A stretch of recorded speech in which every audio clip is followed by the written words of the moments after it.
شو معناتها يعني؟ حماية عن الحايب. يعني أمين أكثر شو يعني شو بالضبط؟ باديغارد. أنا نعتبر أن حراسة معمر القذافي ليست حراسة بشر لحم ودم، ولكن هي حراسة قيمة معمر قيمة. يعني إحنا لما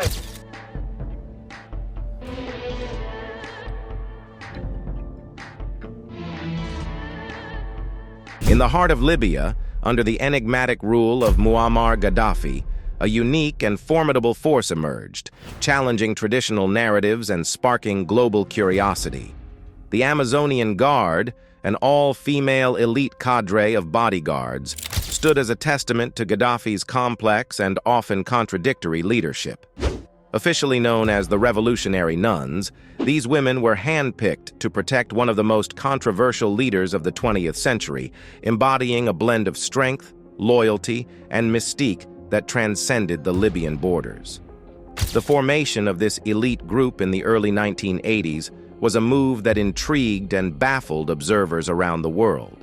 Gaddafi, a figure synonymous with both revolutionary zeal and tyrannical rule, introduced these women as symbols of his regime's progressive stance on women's empowerment.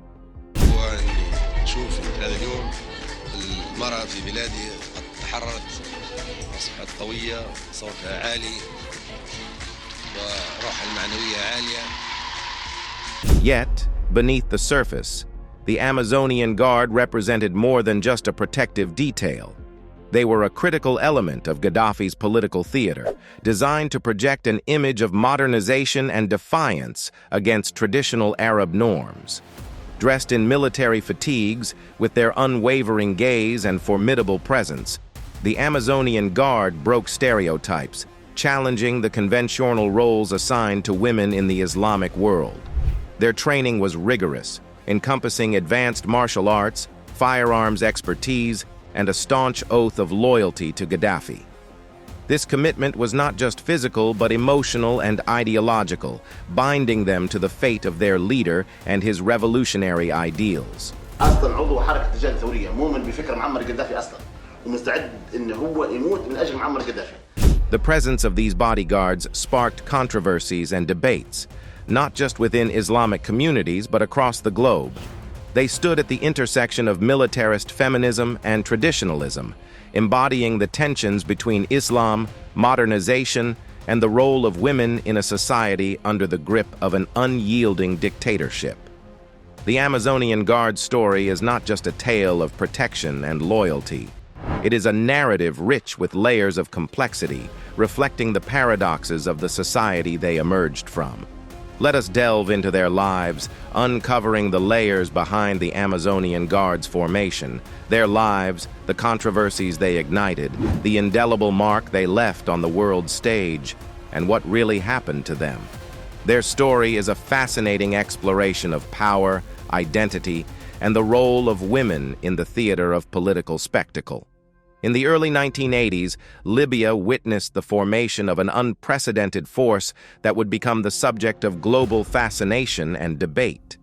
The Amazonian Guard, an all-female elite cadre of bodyguards, was established by Muammar Gaddafi, the then leader of Libya, known for his revolutionary ideologies and unorthodox governance. This formation marked a significant departure from traditional military and societal norms, not just in Libya, but across the Arab world and beyond. Gaddafi's decision to form an all-female guard was rooted in a complex interplay of personal beliefs, political strategy, and cultural defiance. According to some accounts, Gaddafi believed that an Arab assailant would hesitate to attack women, providing an unexpected advantage in terms of security. This belief, whether strategic or speculative, underscored Gaddafi's unconventional approach to leadership and protection. However, the Amazonian Guard was more than a mere security detail. It was a bold statement in the face of conservative Islamic traditions. Gaddafi's regime was marked by a push for modernization and the redefinition of women's roles in Libyan society. By placing women in such visible and critical positions of power, Gaddafi challenged prevailing norms and showcased his commitment to women's emancipation, at least superficially. The Guards' formation was emblematic of Gaddafi's broader agenda to project Libya as a progressive and revolutionary state, albeit under his authoritarian rule. The selection process for the Amazonian Guard was rigorous and highly selective. Candidates underwent extensive training in martial arts and firearms, reflecting Gaddafi's emphasis on military prowess and discipline. Beyond physical capabilities, these women were also required to take an oath of chastity, pledging their loyalty to Gaddafi and the revolutionary ideals he espoused. This oath was symbolic, intertwining their professional duties with a personal commitment to the leader and his vision for Libya. The early 1980s were a time of significant change in Libya. Gaddafi had already established his revolutionary credentials by overthrowing the monarchy in 1969 and introducing the Socialist People's Libyan Arab Jamahiriya. The Amazonian Guard was a continuation of this revolutionary zeal, embodying the ideals of loyalty, strength, and the reimagining of societal roles.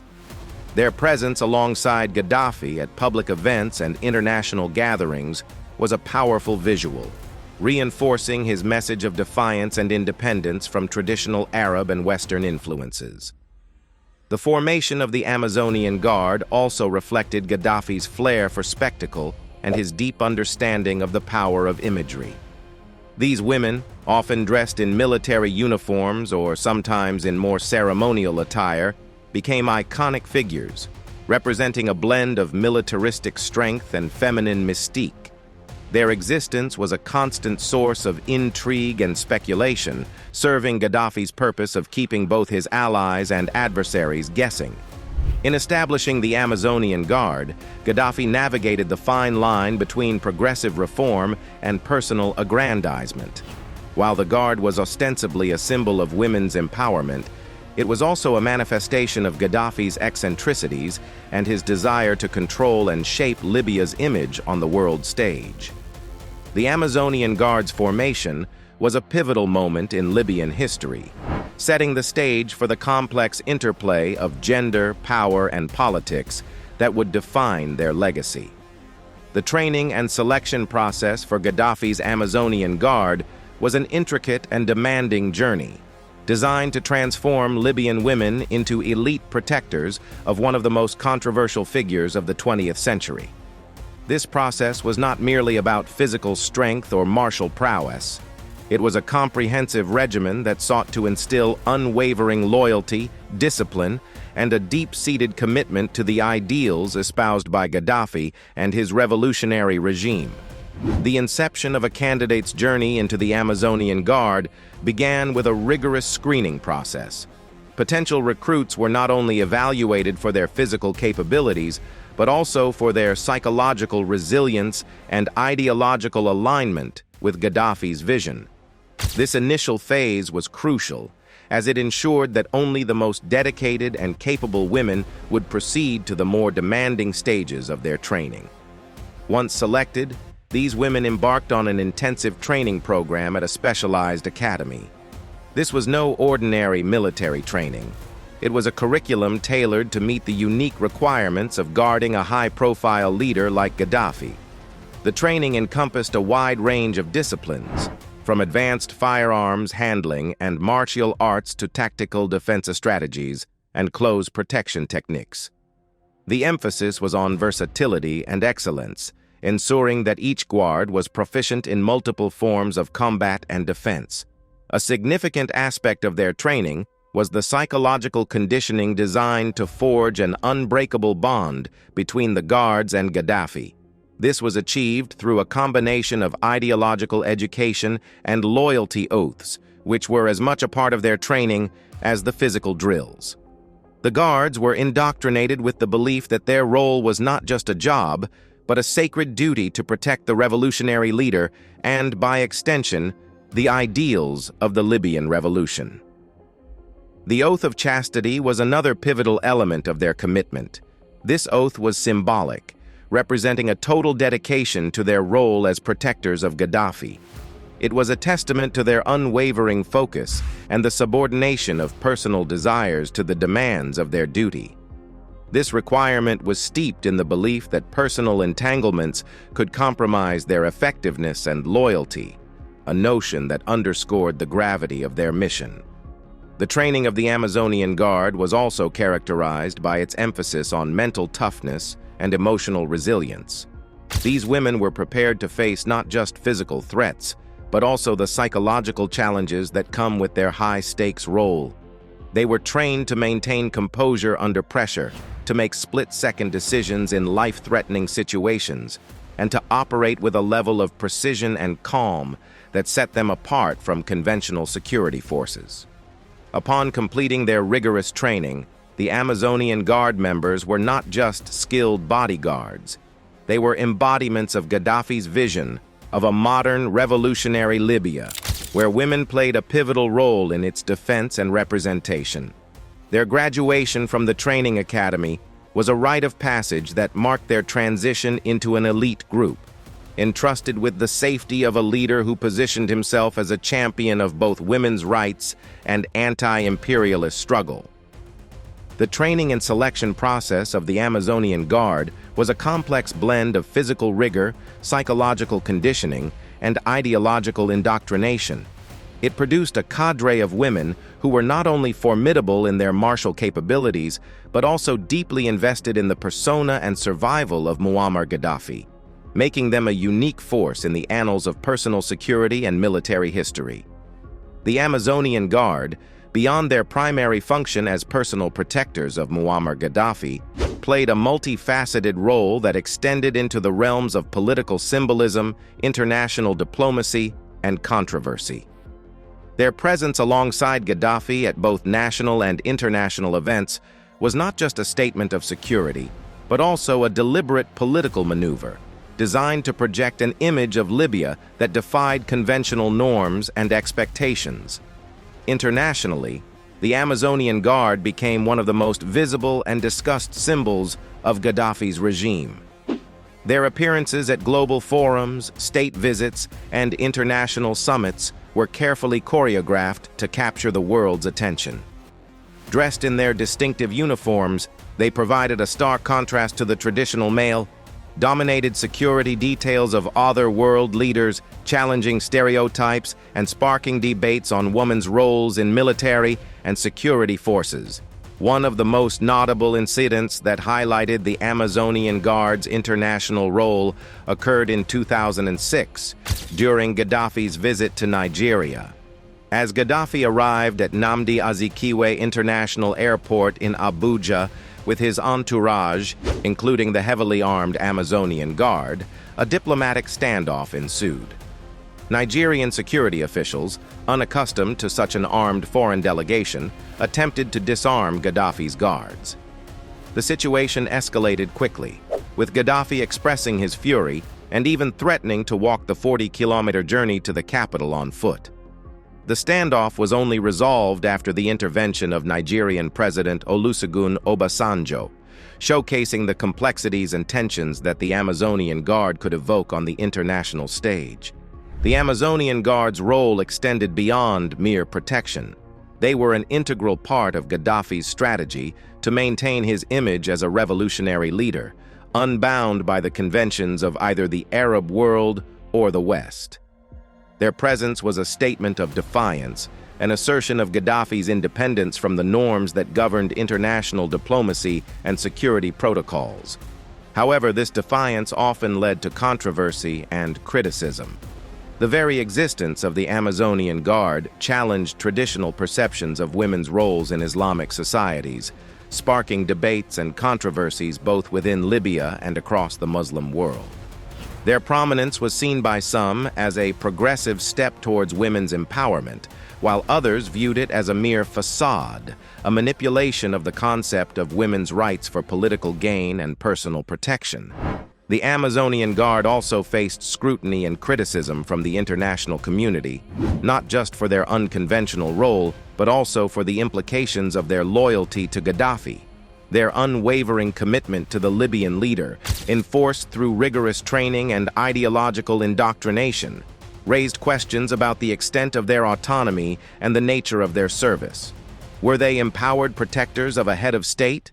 Or were they, in essence, another tool in Gaddafi's extensive repertoire for maintaining power and control? Despite the controversies, the Amazonian Guard's impact on the international perception of Libya and Gaddafi was undeniable. They were a symbol of Gaddafi's complex and contradictory regime, embodying the tensions between modernization and tradition, empowerment and control, and the personal whims of a leader who continually sought to redefine his image on the world stage. The Amazonian Guard's role in international incidents not only highlighted their significance within Gaddafi's security apparatus, but also underscored the broader implications of their existence for global discussions on gender, power, and political symbolism. The Amazonian Guard, while often seen through the lens of their public appearances and the controversies they sparked, led lives that were a complex tapestry of duty, personal sacrifice, and the challenges of living under the constant scrutiny of both their nation and the world. Their daily lives were a blend of rigorous discipline, unwavering loyalty to Gaddafi, and the personal struggles and aspirations that each member harbored beneath their uniform. A typical day for a member of the Amazonian Guard began long before dawn broke over the Libyan landscape. Mornings were reserved for physical training, a regimen that was as much a part of their routine as breathing. This training was not just about maintaining their physical prowess. It was a ritual that reinforced their identity as elite protectors. The discipline instilled through these morning sessions was a constant reminder of the weight of the responsibility they carried on their shoulders. Beyond their physical training, the guards were also engaged in continuous tactical and security drills. These exercises were designed to keep their skills sharp and their reactions instantaneous. The nature of their duty required them to be prepared for any scenario, and these drills were a critical part of their preparedness. The guards practiced everything from close-quarters combat to advanced security protocols, ensuring that they were ready to protect Gaddafi against any threat. However, the lives of the Amazonian Guard were not solely defined by their military duties. Each member had her own personal story, her own reasons for joining the Guard, and her own aspirations for the future. For some, serving in the Guard was a source of pride and a path to empowerment in a society where women's roles were often circumscribed by tradition. For others, it was a means of survival, a way to secure a future in a country marked by political turbulence and uncertainty. The personal sacrifices made by these women were immense.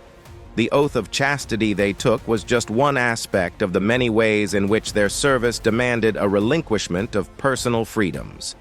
Their loyalty to Gaddafi and the regime meant that their lives were not entirely their own. Relationships, personal ambitions, and even family ties often took a back seat to their duties as members of the Amazonian Guard. Despite these sacrifices, there were moments of camaraderie and sisterhood among the guards. The shared experiences of training, serving, and living under the unique pressures of their roles created bonds that were forged in the fires of their collective challenges. These relationships provided a support system, a sense of belonging that was crucial in a life marked by constant vigilance and duty. The daily lives of the Amazonian Guard also reflected the broader societal tensions within Libya. Their very existence challenged traditional gender roles, positioning them as symbols of Gaddafi's revolutionary ideals. Yet, the reality of their lives, the blend of empowerment and subjugation, mirrored the contradictions of Gaddafi's regime itself. The Amazonian Guard's personal experiences were a microcosm of the complex interplay between modernization and tradition, between the image projected to the world and the realities of life under Gaddafi's rule. In exploring the daily lives and personal experiences of the Amazonian Guard, we gain insight into the human dimension of this elite force. Behind the public facade and the controversies, There were individual women navigating the complexities of duty, identity, and personal aspiration in a world that watched their every move with a mix of fascination and skepticism. The Amazonian Guard, an emblem of Gaddafi's Libya, was enveloped in a maiolic of controversies and debates that transcended Libyan borders, stirring discussions within Islamic communities and the international arena. Their existence was not merely a statement of Gaddafi's unconventional governance, but also a catalyst for broader discourses on gender, militarism, and the intersection of tradition and modernity within Islamic societies. Within the Islamic world, the Amazonian Guard challenged deeply entrenched norms regarding women's roles and visibility in public and military spheres. Their prominent role in Gaddafi's security apparatus and their frequent appearances alongside him at public events raised eyebrows and sparked debates among conservative factions. These debates often centered on the appropriateness of women serving in such capacities, particularly in a region where traditional roles were often strictly defined and guarded. The visibility of these women, armed and dressed in military attire, stood in stark contrast to the conventional expectations of female modesty and domesticity prevalent in many Islamic societies. The controversies surrounding the Amazonian Guard were not limited to their role as female bodyguards. The very manner in which they were presented and utilized by Gaddafi added layers to the debate. Gaddafi's use of the Guard as symbols of his regime's progressive stance on women's rights was met with skepticism by critics who argued that this was a superficial empowerment, serving more as a political tool than a genuine effort towards gender equality. The spectacle created by their presence, often perceived as a deliberate provocation, raised questions about the authenticity of their empowerment and the potential exploitation of their symbolism for political gain. Internationally, the Amazonian Guard became a subject of fascination and controversy, embodying the contradictions of Gaddafi's Libya. Their appearances at international events, often amid tight security and elaborate protocols, drew media attention and public curiosity. However, this fascination was tinged with concerns about the implications of such a force for the woman involved and the message it sent about women's roles in conflict and security. The international community grappled with the dichotomy presented by the Amazonian Guard. Were they empowered female soldiers in a progressive regime, or were they merely pawns in Gaddafi's political machinations? The debates surrounding the Amazonian Guard also touched on broader themes of militarism and feminism. The idea of a female military unit serving a male leader in a patriarchal society raised complex questions about the nature of empowerment in contexts of militarization. The Guard's existence challenged conventional feminist narratives, suggesting that empowerment could take diverse forms, even within the structures of an authoritarian regime. Yet, this perspective was contentious, with critics arguing that true empowerment cannot exist in a vacuum of political freedom and personal autonomy. The Amazonian Guard, an all-female military unit tasked with protecting Libyan leader Muammar Gaddafi, left an indelible mark on the perception of women in military roles, both within Libya and on the international stage. Their presence challenged and reshaped conventional norms, sparking a complex dialogue about gender, authority, and the role of women in conflict zones. Within the Libyan context, the Amazonian Guard was a manifestation of Gaddafi's broader agenda to project an image of a progressive and modernized Libya. By placing women in such visible and critical security roles, Gaddafi aimed to showcase his regime's commitment to women's empowerment. This move was radical in a region where women's participation in public and military life was often restricted by conservative cultural norms. The Guard's existence suggested a break from these traditions, offering a new narrative where Libyan women were not just participants, but key actors in the nation's security apparatus.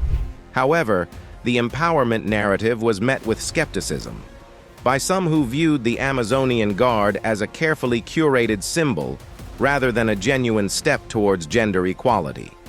Critics argued that the Guards' role was more about serving Gaddafi's political image than about addressing the systemic barriers facing Libyan women.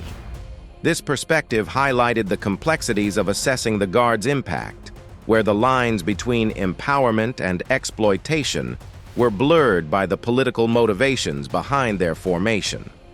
On the international stage, the Amazonian Guard became a subject of intrigue and debate, challenging global perceptions of women in military roles. Their high-profile appearances alongside Gaddafi at international events drew attention to the potential of women in security and defense, areas traditionally dominated by men. The Guard's presence in these spaces prompted discussions about the capabilities and roles of women in armed forces worldwide, pushing against the stereotypes that often limited women's participation in these fields. The Amazonian Guard also contributed to a broader discourse on militarism and feminism.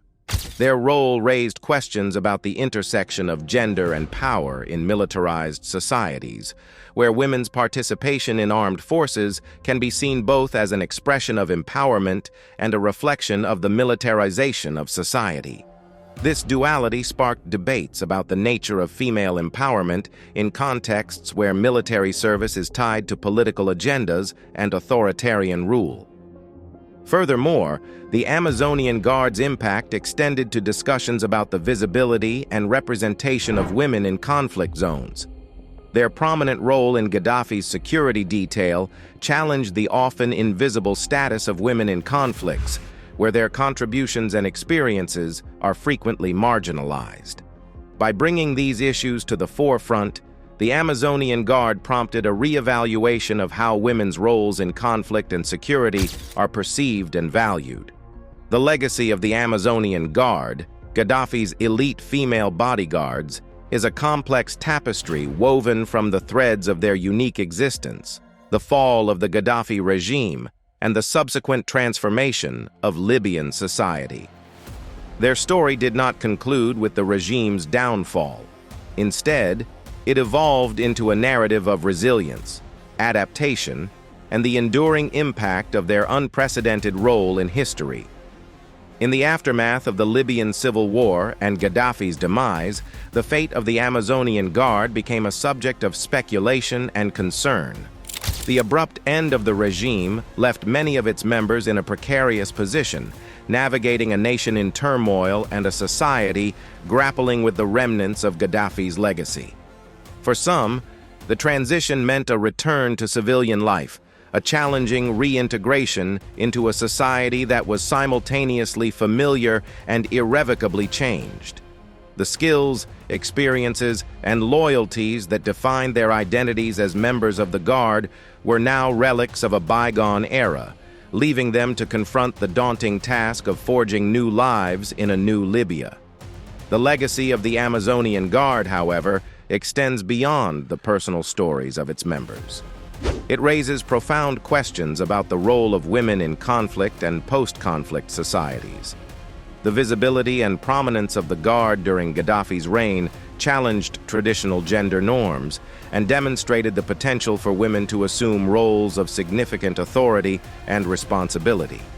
Yet, the end of the regime also highlighted the vulnerabilities and challenges faced by women who step into such roles within authoritarian contexts where empowerment is often contingent on the whims of those in power. The international reaction to the Amazonian Guard's fate post-Gaddafi reflects a broader discourse on women's rights, militarization, and the complexities of empowerment within patriarchal and authoritarian frameworks. Their story serves as a cautionary tale about the instrumentalization of women's empowerment for political purposes, underscoring the need for genuine grassroots movements that advocate for women's rights and participation in all aspects of society, including security and governance. Moreover, the Amazonian Guard's legacy is a reflection on the nature of memory and history in post-conflict societies. How they are remembered, either as symbols of a progressive agenda or as pawns in a dictatorial regime, speaks to the broader process of coming to terms with the past and shaping a collective national identity that acknowledges the complexities and contradictions of the Gaddafi era. In the broader context of global discussions on women in military and security roles, the Amazonian Guard continues to serve as a point of reference and debate. Their existence challenges stereotypes and sparks dialogue about the capabilities of women in combat and protection roles, contributing to ongoing efforts to redefine and expand the opportunities available to women in these fields. As we reflect on the narrative of the Amazonian Guard, their story transcends the confines of Gaddafi's Libya to touch upon universal themes of gender, power, and the quest for identity within the tumultuous landscape of political upheaval. The legacy of these women, once the elite protectors of one of the most polarizing figures in modern history, continues to resonate, offering profound insights into the complexities of empowerment against the backdrop of authoritarian rule. The Amazonian Guard's journey from the heights of power to the shadows of a regime's fall encapsulates the volatility of women's roles in societies marked by conflict and transition. Their story is a testament to the resilience required to navigate the aftermath of political tumult, highlighting the challenges faced by women who break traditional molds, only to find themselves adrift in the shifting sands of societal transformation.